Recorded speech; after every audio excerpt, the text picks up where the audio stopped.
Hello everyone. In this video, I'll guide you through fixing Twitch game sound not working so your viewers can hear your gameplay properly.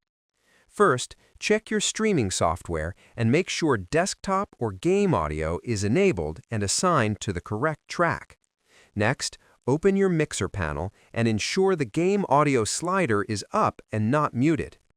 Check your system sound settings to confirm the correct output device is selected and the game volume is not muted. If you're using multiple audio devices or virtual audio software, make sure routing is correct.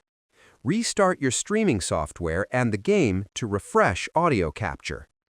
Update your audio drivers and streaming software to prevent conflicts. Finally, do a local recording or test stream to confirm game audio is working. These steps usually restore full game sound for your Twitch stream.